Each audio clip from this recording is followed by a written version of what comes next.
Hello everyone, welcome to our YouTube channel RPSC bio academy. हम जो unit discuss कर रहे थे वो थी एनिमल टेक्सोनोमी।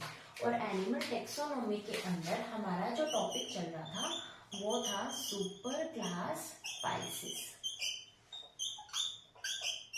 हमने प्रीवियस लेक्चर्स के अंदर जो है वो सुपर क्लास स्पाइसेस के बारे में थोड़ा बहुत पढ़ा था और हम इसकी फिजियोलॉजी तक पहुंच गए थे। ठीक है, तो आज हम इसकी फिजियोलॉजी को कंटिन्यू करते हैं और इसकी फिजियोलॉजी को खत्म करेंगे। उसके बाद हम जो कार्टिलेजिनस फिशेज हैं उनके एग्जांपल्स को भी आज स्टडी कर लेंगे। तो अब हम डिस्कस करते हैं कि सुपर क्लास स्पाइसेस के अंदर नर्वस सिस्टम किस तरीके का होता है। अगर हम बात करते हैं नर्वस सिस्टम की, तो नर्वस सिस्टम के अंदर यहाँ पर हमें ब्रेन देखने को मिल सकता है। यहाँ पर ब्रेन होगा प्लस यहाँ पर हमें देखने को मिलेगी spinal cord. Brain and spinal cord हमें देखने को मिलेगी। अब हमारे अंदर तो है जो क्रेनियल नर्व्स भी पाई जाती हैं, स्पाइनल नर्व्स भी पाई जाती हैं। उसी तरीके से यहाँ पर भी क्रेनियल नर्व्स भी पाई जाएंगी। ब्रेन से क्या निकलेंगी? Cranial nerves. और स्पाइनल कॉर्ड से निकलेंगी स्पाइनल नर्व्स। तो cranial nerves and spinal nerves निकलेंगी। ये भी कितनी पेयर होंगी? 10 पेयर। हमारे अंदर कितनी होती है? 12 पेयर। और ये कितनी होंगी? ये भी होंगी 10 पेयर। ठीक है, तो हमने अगर इसका नर्वस सिस्टम देखा तो वो बना होगा ब्रेन के साथ बना होगा स्पाइनल कॉर्ड का। अगर हम बात करें ब्रेन की, ब्रेन से निकलेंगी क्रेनियल नर्व्स। कितनी जोड़ी? 10 जोड़ी। अगर हम बात करें स्पाइनल कॉर्ड की तो निकलेंगी स्पाइनल नर्व्स। कितनी जोड़ी? 10 जोड़ी। ठीक है, अब अगर हम बात करें इसके रिप्रोडक्टिव सिस्टम के बारे में,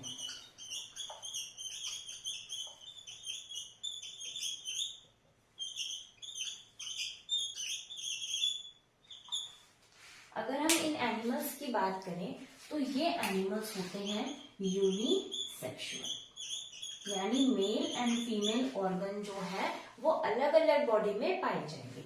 उसके बाद हम बात करें इनके अंदर हमें देखने को मिलेगा सेक्सुअल डायमॉर्फिज्म, यानी एक्सटर्नल कैरेक्टर्स के बेसिस पर हम मेल एंड फीमेल को आइडेंटिफाई कर सकते हैं। उसे क्या बोला जाता है? Sexual dimorphism.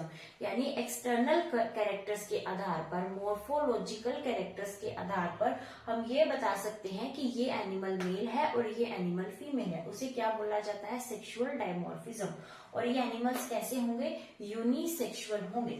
तो यहाँ पर जो है फर्टिलाइजेशन वो एक्सटर्नल फर्टिलाइजेशन भी पाया जाएगा और कहीं कहीं पर हमें इंटरनल फर्टिलाइजेशन भी देखने को मिलेगा। अगर हम बात करें एक्सटर्नल फर्टिलाइजेशन की, यानी इनकी बॉडी से बाहर जब फर्टिलाइजेशन होगा तो एक्सटर्नल फर्टिलाइजेशन होता है मेजरली बोनी फिशेस के अंदर। जो बोनी फिशेस है जिसे हम क्या बोलते हैं? टेलियोस्टोमाई। इसे हम क्या बोलते हैं? इसे हम बोलते हैं ऑस्टिक थाइज। वो उसके अंदर कैसा फर्टिलाइजेशन देखने को मिलता है? एक्सटर्नल फर्टिलाइजेशन देखने को मिलता है। अगर हम बात करें इंटरनल फर्टिलाइजेशन की, तो इंटरनल फर्टिलाइजेशन हमें देखने को मिलेगा कार्टिलेजिनस फिशेस के अंदर। इसे क्या बोला जाता है? इसे बोला जाता है शार्क फिशेस। इसे बोला जाता है कॉन्ड्रिक थाइस। इसे बोला जाता है इलास्मो ब्रैंकाई। ठीक है, तो इन फिशेस के अंदर कैसा फर्टिलाइजेशन देखने को मिलेगा? इंटरनल फर्टिलाइजेशन हमें देखने को मिलेगा। उसके बाद अगर हम बात करें क्या यहाँ पर लार्वा बनेंगे, यानी हम किस चीज की बात कर रहे हैं? हम बात कर रहे हैं डेवलपमेंट की। क्या यहाँ पर डेवलपमेंट डायरेक्ट होगी या फिर इनडायरेक्ट होगी? तो डेवलपमेंट यहाँ पर होगी डायरेक्ट, यानी यहाँ पर किसी भी तरीके का लार्वा हमें नहीं पड़ना। यहाँ पर कोई भी लार्वल स्टेज नहीं होती है, यहाँ पर डायरेक्ट डेवलपमेंट हमें देखने को मिलेगी। उसके बाद अगर हम डिस्कस करें कि जो छोटे छोटे फिशेज होती हैं उन्हें क्या कहा जाता है, हम उसको लिख सकते हैं जुवेनाइल स्टेज ऑफ फिशेज, यानी फिशेज, या हम ये कह सकते हैं कि जो शिशु मछलियां होती हैं उन्हें क्या कहा जाता है? उन्हें कहा जाता है फ्राई। जो जुवेनाइल स्टेज है फिशेस की, यानी छोटी छोटी फिशेस हैं, उन्हें क्या बोलेंगे? उन्हें बोलेंगे फ्राई। ठीक है, अभी हमने यहाँ पर डिस्कस किया था कि एक्सटर्नल फर्टिलाइजेशन देखने को मिलता है बोनी फिशेस के अंदर। अब यहाँ पर एक एग्जाम्पल आता है जो कि हम कह सकते हैं कि बहुत ही इंटरेस्टिंग एग्जाम्पल है, उसके बारे में हम इथोलॉजी में भी डिस्कस कर चुके हैं। हम बात करते हैं सिलिड फिशेस के बारे में। सिलिड फिशेस के अंदर क्या ऐसी चीज देखने को मिलती है? तो जो सिलिड फिशेस होती हैं, इनके अंदर क्या होता है कि जो फीमेल होती है, फीमेल अपने जो एग्स को, फीमेल के जो एग्स हैं वो अपने एग्स को अपने माउथ में लेकर घूमती है। यानी यहाँ पर जो फीमेल सिलिड फिश है, वो फीमेल सिलिड फिश अपने एग्स को माउथ के अंदर लेके घूमती है, और यहाँ पर उसके माउथ के अंदर ही क्या होता है, फर्टिलाइजेशन होता है।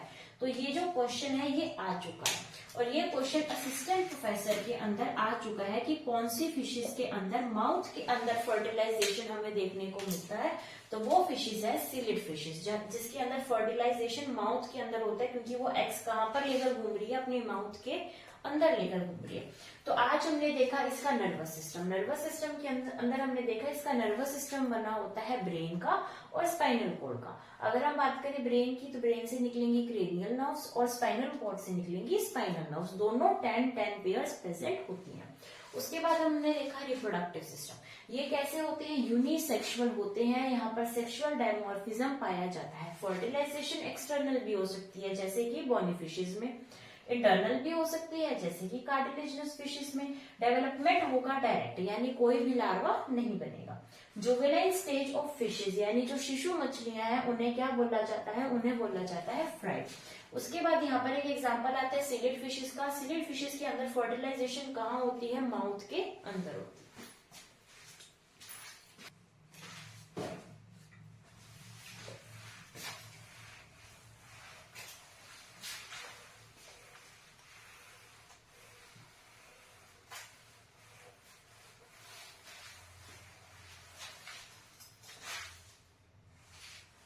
हम बात कर रहे थे इसके रिप्रोडक्शन के बारे में।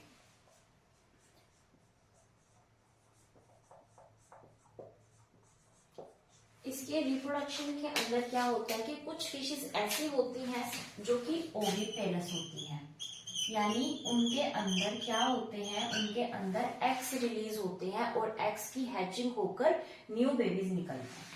और कुछ फिशेस ऐसी होती हैं जो कि होती हैं विविपेरस। विविपेरस का मतलब है कि यहाँ पर एग्स नहीं निकलते, यहाँ पर सीधा ही मदर की बॉडी से जो है यहाँ पे सीधा ही मतलब कि शिशु निकलते हैं, सीधा ही ऑफस्प्रिंग बॉडी से निकलता है, एग नहीं बनते। तो ओविपेरस में क्या होता है कि एग बनता है और यहाँ पर सीधा ऑफस्प्रिंग बॉडी से बाहर आता है। तो ये दो तरीके के यहाँ पर ये चीज हो सकती है। तो अगर हम बात करें कि कौन सी फिशेस जो है वो ओविपेरस हैं और कौन सी फिशेस विविपेरस हैं। अगर हम बात करें बॉनी फिशेस की, तो बॉनी फिशेस होती हैं ओविपेरस, यानी यहाँ पर एग की फॉर्मेशन हमें देखने को मिलेगी, यानी एग की हैचिंग होकर नया ऑफस्प्रिंग हमारे सामने आएगा। अब अगर हम बात करें कार्टिलेजिनस फिशेस के बारे में, अगर हम कार्टिलेजिनस फिशेस के बारे में बात करें तो वो ओविपेरस भी हो सकती हैं, वो विविपेरस भी हो सकती हैं। और अगर हम कार्टिलेजिनस फिशेस की जनरली बात करें तो इसके अंदर आएंगी शार्क, इसके अंदर आएंगी रेस और इसके अंदर आएंगी स्केल्स। ये तीनों जो टाइप है वो फिशेस के ही हैं, यानी फिशेस शार्क्स भी हो सकती हैं, फिशेस रेस भी हो सकती है, फिशेस स्केल्स भी हो सकती हैं। तो जो फिशेस शार्क्स हैं उन फिशेस के अंदर तो ये फिशेस होंगी ओविपेरस, यानी यहाँ पर क्या बनेंगे, एग्स बनेंगे।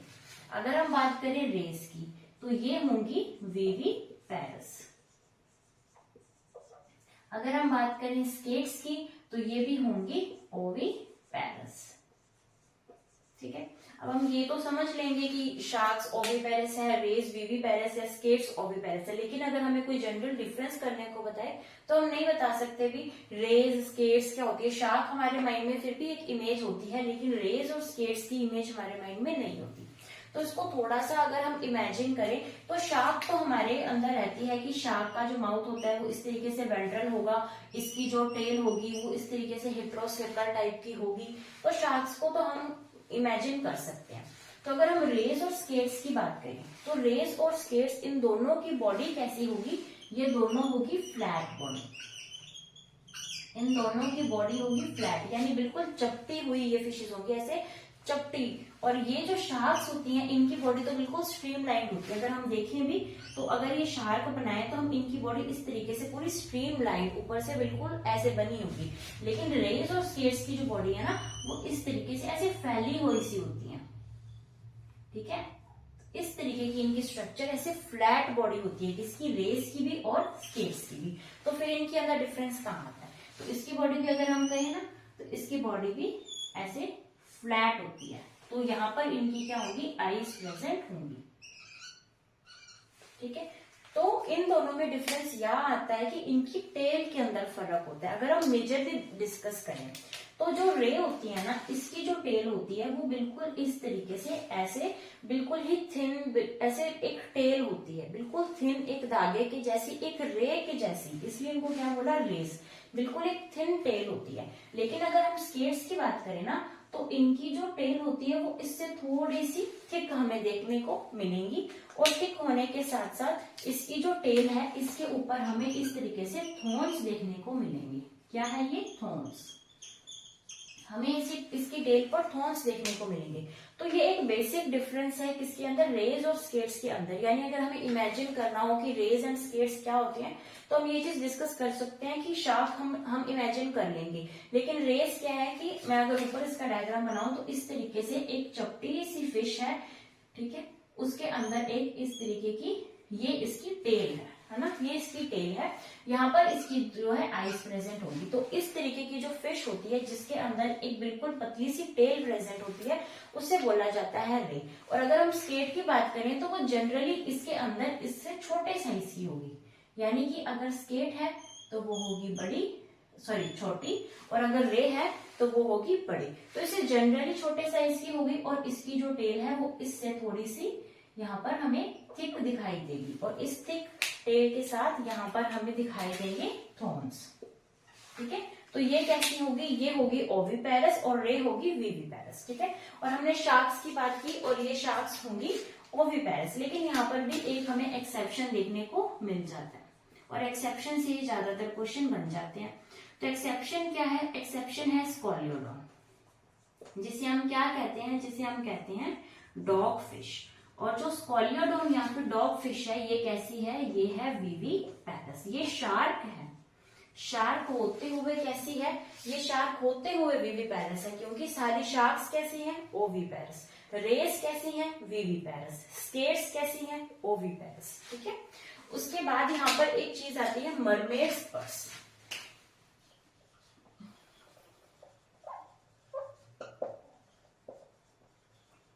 मरमेड पर्स हमारे लिए बहुत इंपॉर्टेंट है, क्यों, क्योंकि यहाँ से 2 बार ही क्वेश्चन पूछा जा चुका है असिस्टेंट प्रोफेसर में।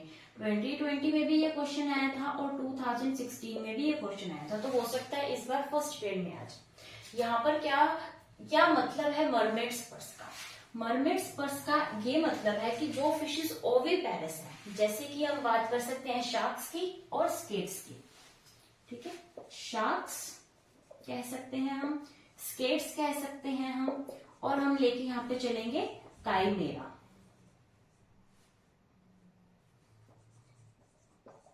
काइमेरा क्या है, काइमेरा के बारे में हमने एक बार डिस्कस किया था कि काइमेरा ग्लास होलोसिफिलाई का एक एग्जाम्पल है, और काइमेरा कार्टिलेजिनस फिशेस और बोनी फिशेस दोनों का कनेक्टिंग लिंक है।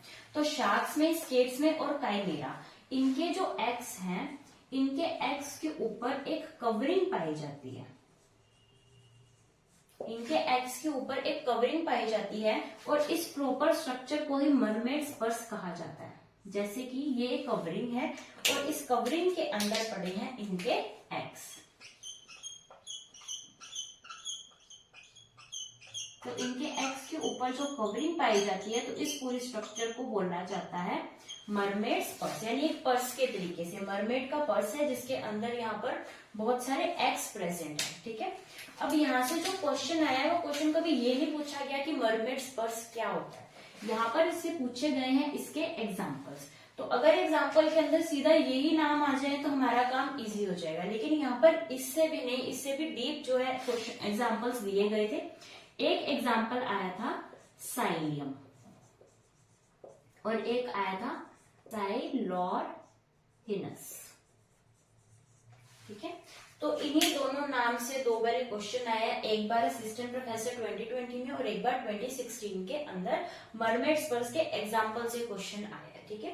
तो अभी हमने इसका देखा, रिप्रोडक्शन के अंदर हमने देखा भी कौन से ऐसे हैं जो ओविपेरस है यानी एग्स को रिलीज करते हैं, और कौन से ऐसे हैं जो विविपेरस है यानी सीधा ऑफस्प्रिंग इनके बॉडी से आता है। तो अगर हम बात करते हैं बॉली फिशेस की तो ये ओविपेरस होती हैं, और अगर हम बात करें कार्टिलेजिनस फिशेस की तो ये 3 टाइप की होती हैं, शार्क्स आती हैं, रेस आती हैं और स्केट्स आती हैं। शार्क्स होती है ओविपेरस जिसके अंदर हमने एक सेक्शन देखा स्कॉलियोडोन या फिर डॉगफिश, रेस होती है विविपेरस, स्केट्स होती हैं ओविपेरस, ठीक है। उसके बाद हमने इनके अंदर जनरल डिफरेंस देखा, फिर हमने देखा मरमेड पर्स। मरमेड पर्स क्या होता है, शार्क, स्केट्स और काइमेरा की जो एग्स होते हैं उनकी जो कवरिंग होती है, इस पूरी स्ट्रक्चर को बोला जाता है मरमेड पर्स। और इसके एग्जांपल देखा हमने साइलियम एंड साइलोरहिनस, ठीक है।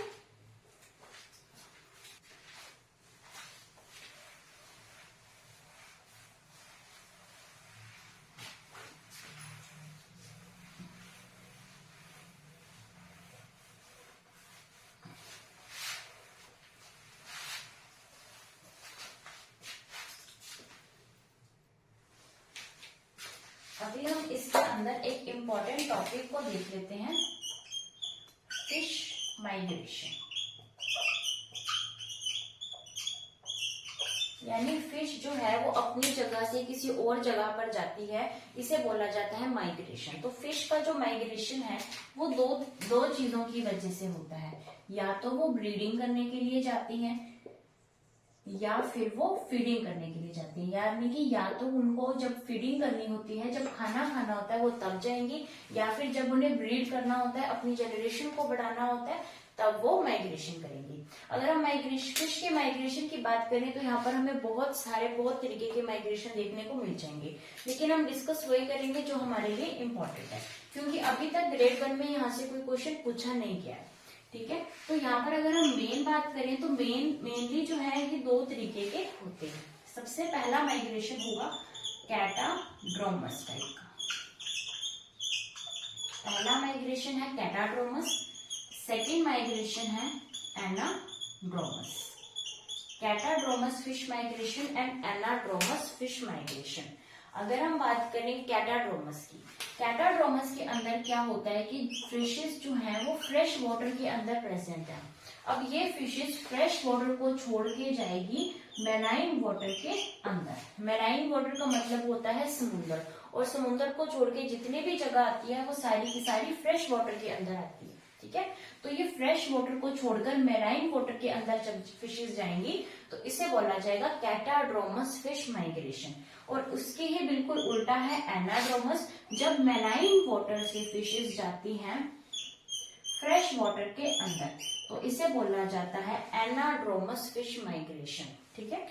तो अगर हम बात करें कैटाड्रोमस के एग्जाम्पल की, तो कैटाड्रोमस का एग्जाम्पल आएगा एंगुइला। एंगुइला को बोला जाता है अमेरिकन ईल। एंगुइला को हम पहले भी पढ़ चुके हैं। एंगुइला को हमने तब पढ़ा था जब हमने कहा था कि एंगुइला के अंदर पेल्विक फिन्स जो होते हैं वो रिड्यूस्ड होते हैं। तो हमने एंगुइला पहले भी एक एक्सेप्शन की तरह पढ़ी हुई है, और हमने एंगुइला अभी फिर पढ़ी कहां पर, कैटाड्रोमस माइग्रेशन के अंदर। अब कुछ एनिमल्स ऐसे हैं जो मैराइन वाटर से माइग्रेट होते हैं फ्रेश वाटर की तरफ। ऐसा एग्जाम्पल जो है वो हम पहले भी पढ़ चुके हैं। पहले इसके एग्जाम्पल लिखते हैं। सबसे पहला एग्जाम्पल यहाँ पर आएगा सैल्मन फिश का, यहाँ पर आएगा सैल्मन फिश का, यहाँ पर आएगा ट्राउट का और हिल्सा का। मेनली ये 3 ही फिशेस हैं जो मैराइन वाटर से कहा जा रही हैं, फ्रेश वाटर के अंदर जा रही हैं। अब हमने जो चीज डिस्कस की थी हमने, वो फिश नहीं है, वो हमने डिस्कस की थी पैट्रोमाइजोन के अंदर। हमने पेट्रोमाइसिन, साइक्लोस्टोमेटा के अंदर, पेट्रोमाइसिन के अंदर हमने क्या पढ़ा था, एनाड्रोमस माइग्रेशन। ये भी क्या कर रहे थे, ये जा रहे थे मेराइन वाटर से, कहां पर, फ्रेश वाटर की तरफ। ये भी मेराइन वाटर से फ्रेश वाटर की तरफ गए थे। कब गए थे, क्योंकि इनको क्या करना था, इनको करनी थी ब्रीडिंग, इनको करनी थी ब्रीडिंग। मेराइन वाटर से फ्रेश वाटर के अंदर गए, इनको ब्रीडिंग करनी थी। वहां पर जैसे ही फर्टिलाइज मतलब कि ये एग रिलीज करते हैं, और जो मेल है वो एग्स के ऊपर अपने स्पर्म रिलीज करेगा, वो दोनों मेल एंड फीमेल जो है उनकी डेथ हो जाएगी। ठीक है, उसके बाद इसका जो लार्वा बनेगा, हमने लार्वा भी डिस्कस किया था, एमोसीट लार्वा इनका बनेगा। वो एमोसीट लार्वा कहाँ रहेगा, वो रहेगा फ्रेश वाटर के अंदर। एमोसीट लार्वा रहेगा फ्रेश वाटर के अंदर, और जब ये एडल्ट हो जाएगा तो ये कहाँ चला जाएगा, वापस मेराइन वाटर के अंदर, और क्या बन जाएगा, एडल्ट पेट्रोमाइजोन। तो ये हम पहले भी डिस्कस कर चुके हैं, ये इसके अंदर नहीं आएगा क्योंकि हम अभी पाइसिस के बारे में बात कर रहे हैं। तो ये पहले की पढ़ाई हुई चीज है, तो इसलिए यहाँ पर डिस्कस कर दी गई है। ठीक है, हमने फिश का माइग्रेशन देखा, कैटाड्रोमस एंड एनाड्रोमस टाइप का। हम इसको इस तरीके से याद कर सकते हैं, एना का मतलब आना, कहां पर आना, फ्रेश वाटर में आना। तो कैटा का मतलब जाना, एना का मतलब आना, कहां पर आना, फ्रेश वाटर के अंदर आना। कौन कौन आएगी, सैल्मन आएगी, ट्राउट आएगी, हिल्स आएगी, और जाएगी कौन कौन, एंगोविला। मेन हमें यही एग्जाम्पल इसका याद रखना है, जिसे बोला जाता है अमेरिकन ईल। ठीक है, उसके बाद हमने देखा पेट्रोमाइजोन के बारे में।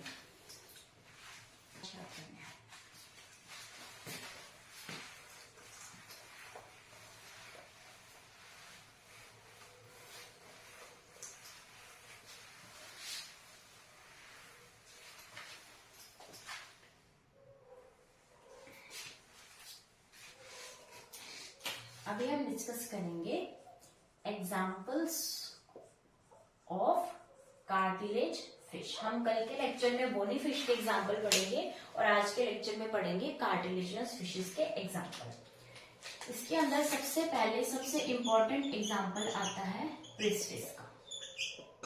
प्रिस्टिस को बोला जाता है सॉ फिश।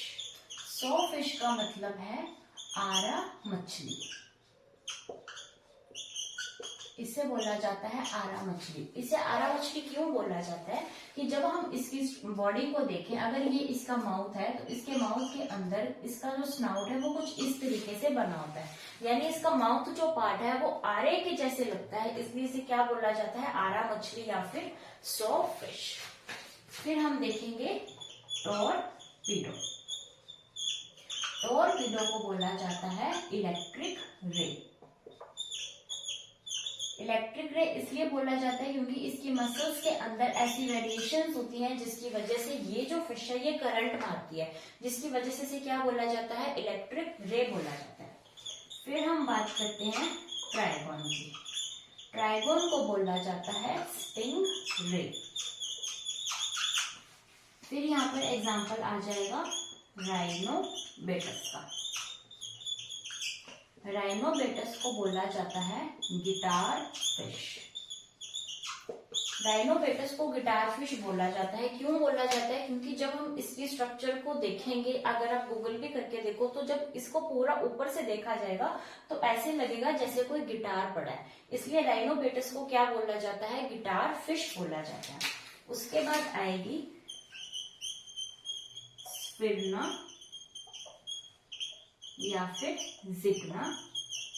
स्फिर्ना या जिग्ना होती है हैमर हेडेड फिश।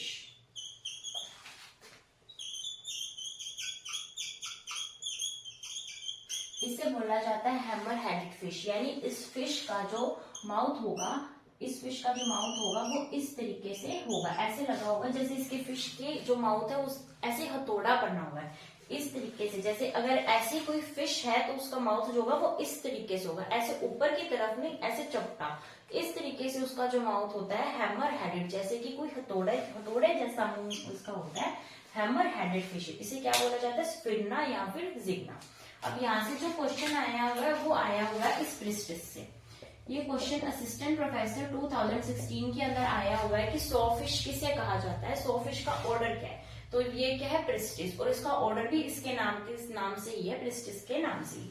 ठीक है, तो ये हमने पढ़े इसके एग्जांपल्स। और ऐसी बात नहीं है कि क्वेश्चन सिर्फ असिस्टेंट प्रोफेसर में भी आया हुआ है, पिछली बार जब हमारी ग्रेड 1 हुई थी तो उसके अंदर भी जो है क्वेश्चन आया हुआ है, ठीक है। तो इसलिए हमने इसको छोड़ना नहीं है, हमने इसको 2 से 3 बार पढ़ना है, जिसकी वजह से हमारे जो ये एग्जाम्पल्स है हमारे माइंड के अंदर सेट हो जाएंगे और हमारा क्वेश्चन सही हो जाएगा, क्योंकि एग्जामिनर यहाँ तक पहुंच गया और वो अब यहाँ से क्वेश्चन पुट करेगा, ठीक है। अभी हम इसके और एग्जाम्पल्स देखते हैं।